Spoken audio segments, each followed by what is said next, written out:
कुलदीप सिंह पुनिया और आज मेरे साथ जुड़े हुए हैं जिनको अगर मैं राजनीतिक विशेषज्ञ है, हकीकत में ये पूरे डॉक्टर हैं इस एरिया के और इस राजनीतिक क्षेत्र के, जिनको नस नस की पहचान है। और वो मेरे साथ जुड़े प्रद्युमन जोशीला जी। हम इनसे पूरे हरियाणा का विश्लेषण तो करेंगे ही, लेकिन हमारा फोकस रहेगा मेनली हिसार लोकसभा क्षेत्र पर। क्यों?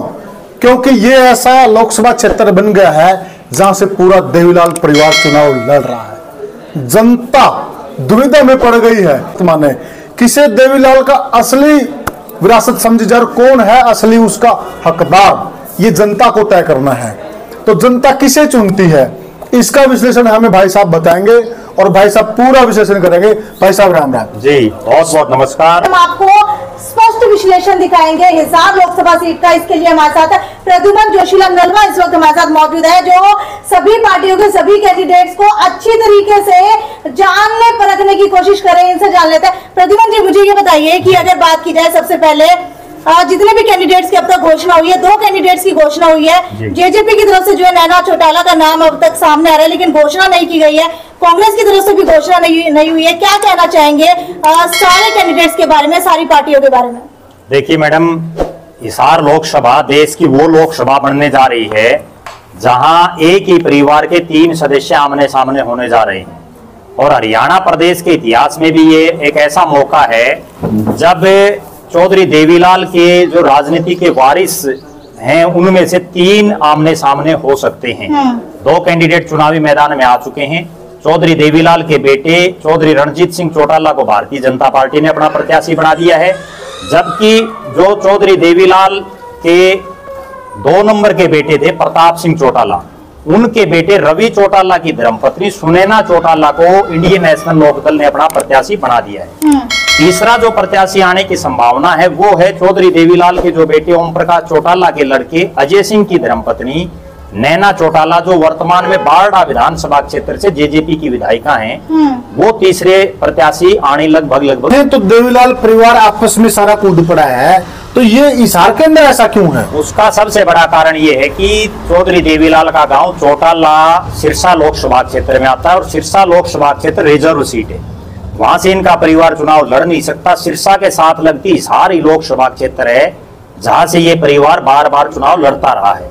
इससे पहले मैं दर्शकों को बताऊं, यहाँ से चौधरी ओम प्रकाश चौटाला ने भी लोकसभा का चुनाव लड़ा था चौधरी वीरेंद्र सिंह के सामने, और वो चुनाव हार गए थे। उसके बाद उनके बेटे अजय सिंह चौटाला ने भी यहाँ से चुनाव लड़े, लेकिन वो भी चुनाव जीतने में नाकामयाब रहे। उन दोनों के बीच में 1998 में कांग्रेस पार्टी की टिकट पर चौधरी रणजीत सिंह चौटाला ने भी हिसार से लोकसभा का चुनाव लड़ा था, लेकिन वो चुनाव वो हार गए थे। उस समय अटल बिहारी वाजपेयी जी की आंधी चल रही थी देश में। उसके बाद अजय सिंह चौटाला के बेटे दुष्यंत चौटाला ने भी यहाँ से 2 चुनाव लड़े, और दुष्यंत चौटाला देवीलाल परिवार का वो पहला नेता बना जो यहाँ से जीत करके आया।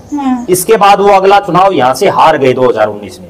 कुल मिलाकर के कहा यह जा सकता है कि चौधरी देवीलाल का परिवार वैसे तो हरियाणा ही नहीं, राजस्थान और पंजाब के अलग अलग इलाकों में भी लड़ा है। चौधरी देवीलाल ने एक ही समय 3 अलग अलग राज्यों से लोकसभा का चुनाव लड़ा था, हरियाणा, राजस्थान और पंजाब। वो पंजाब में चुनाव हार गए थे और हरियाणा और राजस्थान से जीत गए। अच्छा, एक बार वोटर के मन में दुविधा नहीं होगी, वो असली देवीलाल का वारिस किसे मानेंगे और किसको वो अपनाएंगे? देखो, असली देवीलाल का वारिस वैसे तो समय के साथ वारिस बदलते रहते हैं जी। एक वो दौर था जब चौधरी देवीलाल की इस देश में तूती बोलती थी, और उस समय उनका सारा काम धाम राजनीतिक रूप से चौधरी रणजीत सिंह देखते थे। और जब चौधरी देवीलाल देश के उप प्रधानमंत्री बने और हरियाणा में उनका कौन राजनीतिक वारिस होगा, कौन हरियाणा का मुख्यमंत्री बनेगा, उसकी जब बात आई तो अधिकतर विधायकों ने चौधरी रणजीत सिंह का नाम आगे बढ़ाया।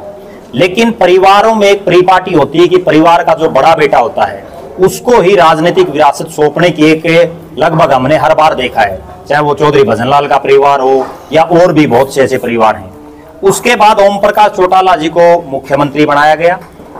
ओम प्रकाश चौटाला जी उसके बाद चौधरी देवीलाल की विरासत को संभालते रहे। फिर एक ऐसा दौर आया कि चौधरी ओम प्रकाश चौटाला राजनीतिक रूप से हाशिए पर चले गए।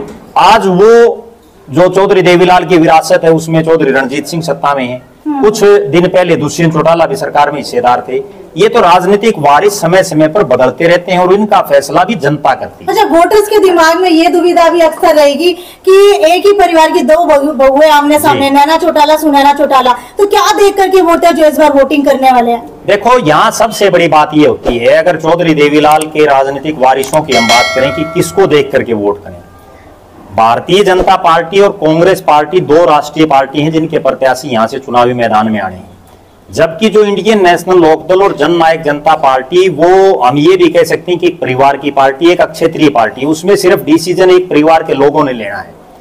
उन्होंने फैसला ले लिया, एक ने जो है अपने भाई की बहू को चुनावी मैदान में उतार दिया, दूसरे ने अपनी धर्मपत्नी को चुनावी मैदान में उतारने जा रहे हैं, जबकि चौधरी रणजीत सिंह को भारतीय जनता पार्टी, जो देश की सबसे बड़ी पार्टी और सत्तारूढ़ है 10 साल से, उसने अपना प्रत्याशी बनाया, वो भी 10 मिनट पहले पार्टी ज्वाइन करवा कर।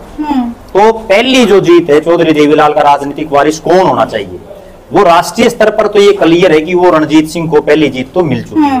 अब जब वोट पड़ेंगे और जनता किसको बनाएगी, वो जिस दिन रिजल्ट आएगा 4 तारीख को, उस दिन पता। अच्छा, रणजीत जी की अगर बात की जाए तो कहीं ना कहीं जो है उनका होम टाउन सिरसा की तरफ ज्यादा देखा जाता है, और जो वोटर्स उनकी वो भी सिरसा की तरफ ज्यादा देखे जाते हैं। तो हिसार के अंदर क्या देख करके उनको इस वक्त पार्टी ने टिकट दी होगी? देखो, यहाँ हिसार लोकसभा जाट बाहुल्य लोकसभा सीट मानी जाती है, जाट डोमिनेटेड सीट इसको बोलते हैं, और इस सीट पर भारतीय जनता पार्टी के टिकट के चाहने वाले हरियाणा प्रदेश में सबसे ज्यादा थे। उसका कारण ये था कि यहाँ जो प्रदेश की मुख्य विपक्षी पार्टी कांग्रेस, वो सबसे कमजोर हालात में है। पिछले 4 लगातार के चुनाव, जिसमें 3 चुनाव और 1 उपचुनाव, कांग्रेस यहाँ तीसरे नंबर पर रही है, जिनमें 3 बार उनकी जमानत जब्त हुई और 1 बार बाल वोटों से जमानत बची। इसके अलावा हिसार लोकसभा में जो 9 विधायक चुने जाते हैं, कहीं भी कांग्रेस का कोई विधायक नहीं है। ये प्रदेश की वो लोकसभा क्षेत्र भी है जहां एक विधानसभा क्षेत्र में मात्र 3000 वोट कांग्रेस के प्रत्याशी को मिले थे, कहीं 5000, कहीं 7000, कहीं 8000, इस तरह के वोट इनको है। अगर विकास किया है किसी ने तो कैप्टन अभिमन्यु ने किया है, तो वो नुकसान कहीं रणजीत सिंह को नहीं झेलना। देखो पुनिया साहब, इसमें कोई दो राय नहीं है। जब वो वित्त मंत्री थे प्रदेश के कैप्टन अभिमन्यु, तो एक विधानसभा लेवल पर एक मंत्री जितना काम विकास करवा सकता है, उससे ज्यादा किसी ने कोई विकास नहीं करवा पूरे हरियाणा। उसके बावजूद उनको हराया क्यों गया? उसके 2-3 सर्कमस्टांसिस थे। एक सर्कमस्टांसिस तो ये था कि जो जाट आरक्षण में उनकी जो छवि खराब हुई, उसके बाद जाट समाज उनके बिल्कुल खिलाफ हो गया। हालांकि उन्होंने बाद में मैनेज करने की कोशिशें की, लेकिन वो नहीं कर पाए।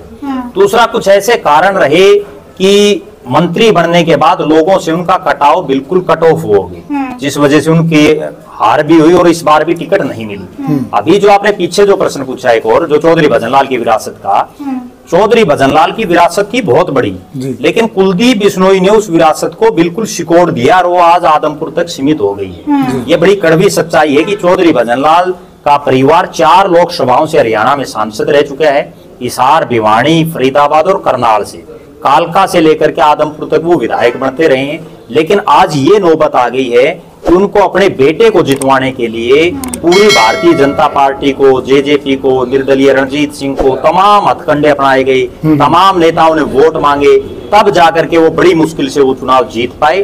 और वो भी वो चुनाव तब जीत पाए जब कांग्रेस पार्टी का प्रत्याशी हल्के से बाहर का था। अगर वो हल्के का प्रत्याशी होता तो हो सकता था समीकरण कुछ और भी उलट हो जाते।